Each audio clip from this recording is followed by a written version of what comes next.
All right, let's see. Hopefully, I know my at-home board's not like the best, but if you hopefully that you can see that. I think that's clear enough there. So on 3.1, we're finding direction, vertex, intercepts, and we're graphing. This is number 29, and this one has a function of x is equal to x squared plus 3x minus 10. Okay. All right. So if you recall, it's helpful to remember what the original general equation looks like, which is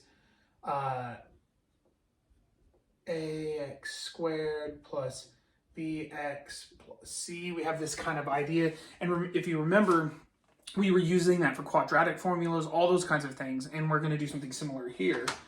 So it's important to kind of know those coefficients. So what we're going to do is first let's find direction. So our direction. So our direction is determined by the sign in front of the A. So we're talking about this little guy right here. So the formula for that is all we're doing is we're just taking whatever the number A is, and we're looking at this sign right in front of A. So here our A is 1 because 1 times x, it's kind of that invisible understood one. But then also you'll notice that it's positive. If you have a positive, it means we're going up. So our direction, so that one's the nice easy one. That one's the easy one, direction. And that's kind of why I wrote that one first. So our direction is up. All right, now vertex. Now we're looking for vertex.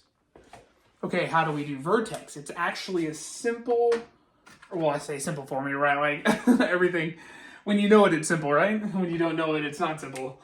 Okay, so the vertex on this form has a very specific, it is your x is equal to your minus b over 2a, actually. So that's the little formula, and I should probably, yeah, so the direction, and I'm kind of like writing the formula underneath, so it's kind of easy to track what I'm saying. So our vertex, if you remember, it's a point, right? It's going to be an x and a y coordinate. To get the x part of our coordinate, we're going to plug it into this little formula right here. So what we do, and see, this is also why I used the B and the A and stuff like that, because it tells you which number up here to grab, okay? So and so let's build the formula. So our x portion is going to be x is equal to, with this minus, and we're putting parentheses where our stuff goes. And sorry, sometimes it's kind of a small board, so I might be trying not to block what I'm doing. So B, you'll notice your B is this 3. So you'll put in 3. And then under here, it's saying A. A, we've already identified here with this guy, but we know that A is 1. So we have 1. So that means that our x, am I in the way when I'm writing? Okay, x is going to end up being a negative 3 over 2.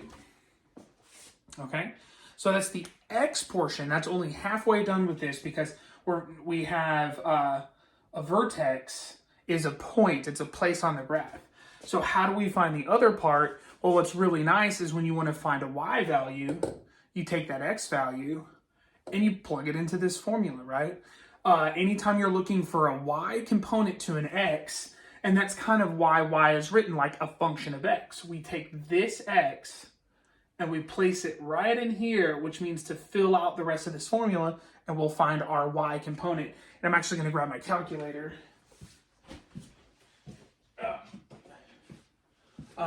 And then remember, like, writing out decimals is okay when you're graphing, so you can see where you're placing. But whenever you're reporting your number, you want to do that with a with an exact value, like fractions.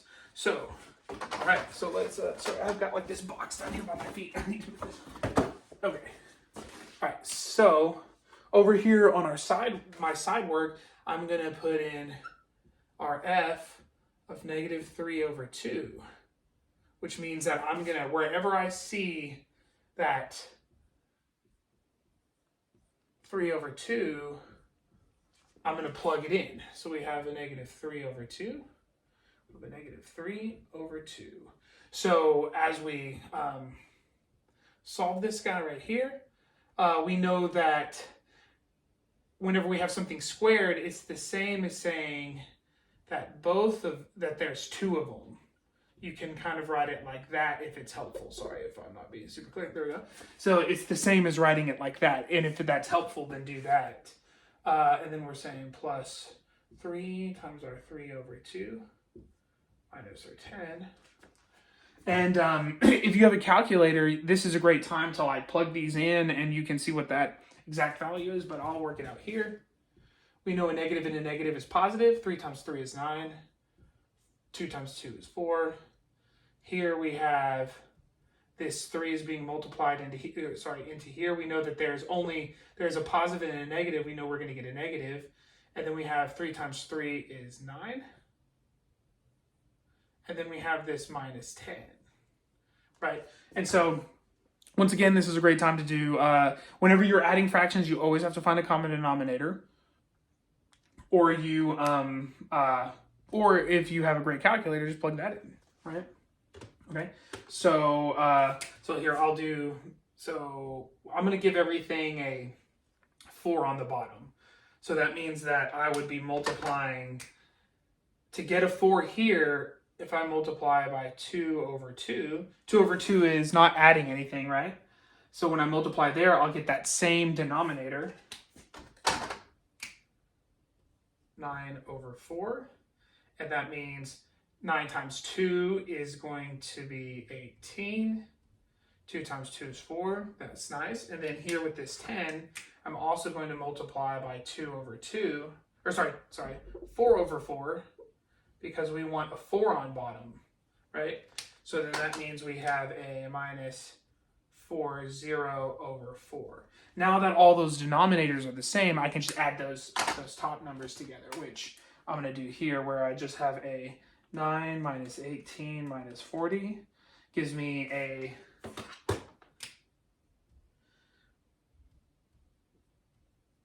-49/4 whenever our f is there. So our y component to this guy is going to be that number right there. And you know, because f of x can be rewritten as y. So we have our y part of our vertex, right? Awesome. So now we have that right there. I'm going to erase, as you can see, my board is small. I'm going to erase this, okay? And we're going to report our number right here. So we know that our vertex now is, and let's see here, so I'm going to just kind of get rid of this here, and then we're just going to report our vertex as a little squeaky. Awesome. That's nice about the, you can always go back and see what I did. So we know that we had our x was 3/2, and then our y is this -49/4. That's our vertex. That's how you do that. And erase this guy right here. Nice. Beautiful. All right. So kind of over here, once again, I'll kind of keep track of everything, where you find your x, and then you take your original formula, right? And you take whatever you find here and you plug it into this guy, right? And then that will find you what your y value is, right? And then that finds you what your y value. So these are just kind of like small notes to hopefully help you. So that's how you do that part. Okay, great. Now we are looking for our intercepts. Remember, there are two types of intercepts. All right, let's see. Or actually, here, instead of writing it with this, why don't I just say we have this, and then you just plug the x into the f of x right here, into your original formula. Okay, so now we are finding our intercepts, and remember there are two kinds of intercepts. So we have intercepts. You have remember, you have your x-intercepts and you have your y-intercepts.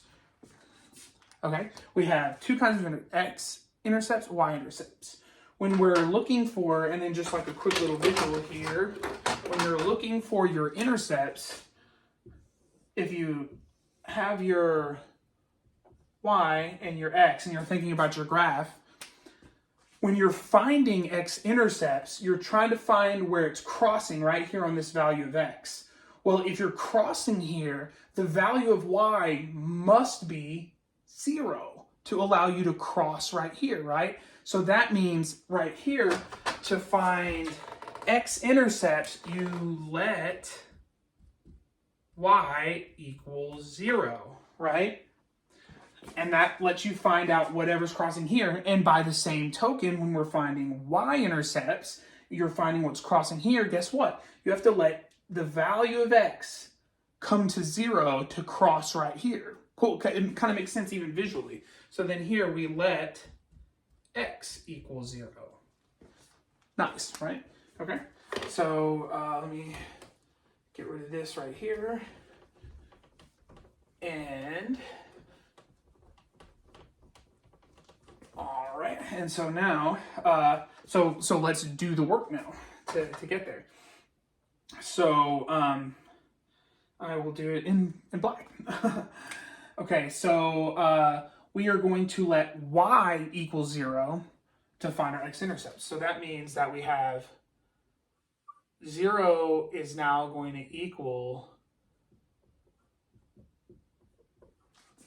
our function.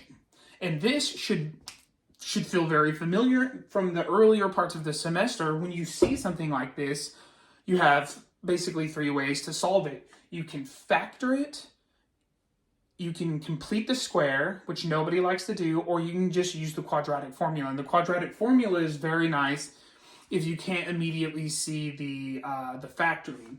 Let's see here. Because I can see the factor, and this is the only downfall of doing a video one, is,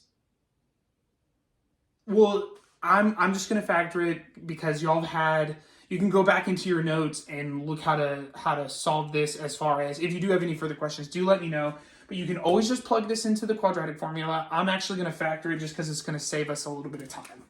Okay. So that means that 0 is equal to, I can see this factor right here, where you say, what are the factors of 10 that give you -10, but can add up to a +3? And whenever you're thinking about that kind of thing, I guess I'll do a small little explanation. You're just over here thinking like, okay, what are the factors of 10 that can add up to +3? So 1 and 10, we already know that's not very good. 2 and 5, nice, right? So if we have a +3, that means that if we took a -2 and a +5, 5, 4, 3, that will give us a +3. So we can actually break this guy down into a -2 and a +5. And then just to confirm and double check that, x times x is x squared. That 5x minus 2x gives you 3x. And then -2 times 5, -10. We're good, okay? When you have this, you set both of them equal to 0 and solve for x. So x minus 2 equals 0. x plus 5 equals 0. And then, of course, we're just moving these guys across, right? So I'm just adding to both sides. What you do to one side, forever and always, you do to the other side, right? And so this guy ends up being x equals a positive 2. This becomes x equals a negative 5. Awesome. Okay, so now we know that to report our answer over here for our x-intercepts, we end up having 2. What's nice is anytime you see that polynomial up here at the top, you know you have to have 2 answers. Whatever the highest power of your x is, you'll always have that many number of answers. So right here, and remember these intercepts are points. So we need a x component and a y component of that force, sorry, we're not talking about forces, sorry, a point. So we know that one of the points is 2, and then the other point had a negative 5 right there. And then if you remember, we let y equals 0 to find these. So that y component must be 0 for both of those. Nice. Okay. So now, let's see here. And we need our y-intercept. And what we've already mentioned is x must be 0 to find y. All right, so I'm going to erase this part right here.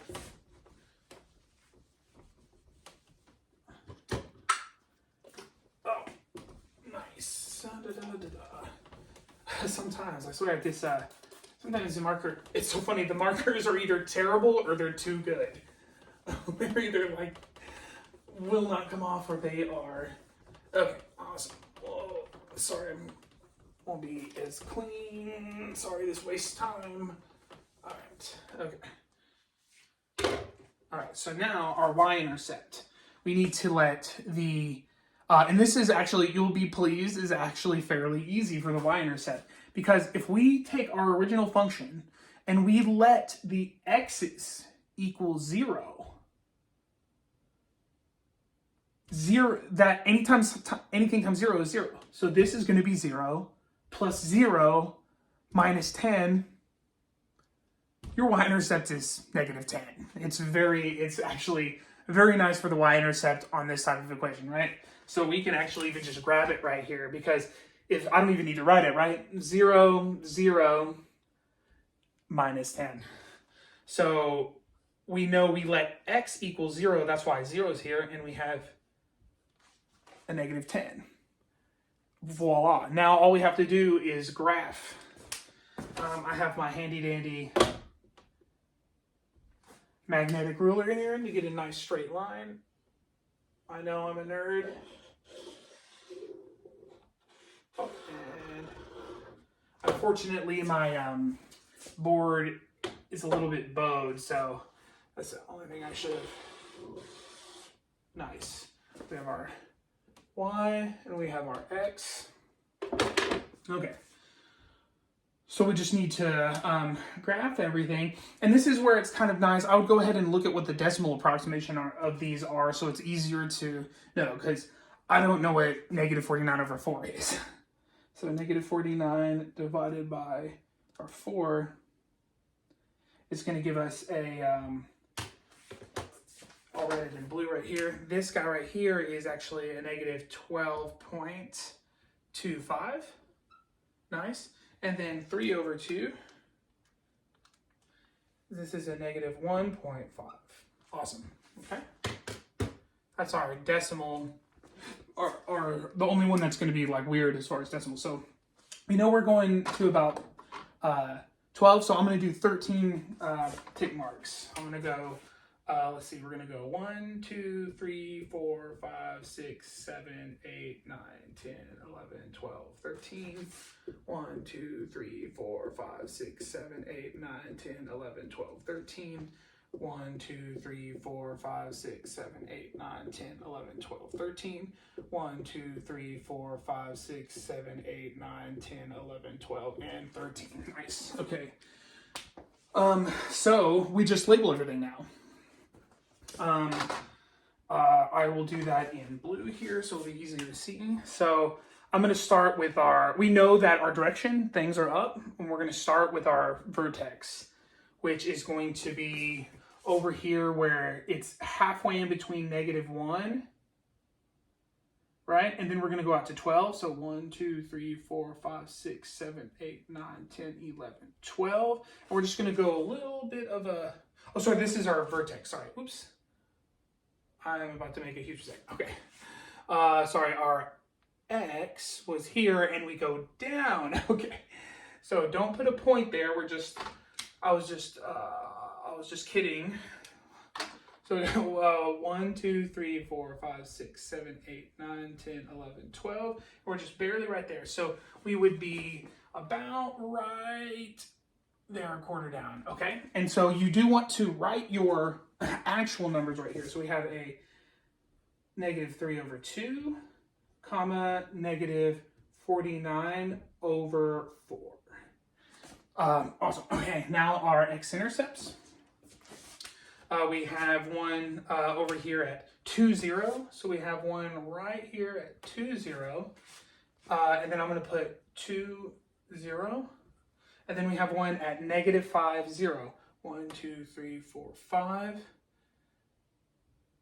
And this is -5. Oops. 0, -5, 0. Awesome. Okay, and then our y-intercept will be where x is 0 and then -10. And we knew that was 13, 12, 11, 10. So I'm going to put this right here, and then I'm going to put 0 and -10. Okay. And then all we do is we do our nice little, mine are not going to look great. We're going to come up through here, this, cross, sorry, oh, oops, I'm already doing terrible. Here, oops, my goodness. Okay, so it doesn't look very good, right? But awesome. So that is your answer right there. And always double check if you have your answer keys. It looks like we are yes, yes, yes, yes, yes, and then we're good. All right. I hope that is helpful. And then I can send one for, and then to be completely honest, 33 is exactly the same way. So follow this, and if you do have a problem on 33, hit me back. But right here is, you do the exact same thing. See if you can get 33 on your own. Have a good day.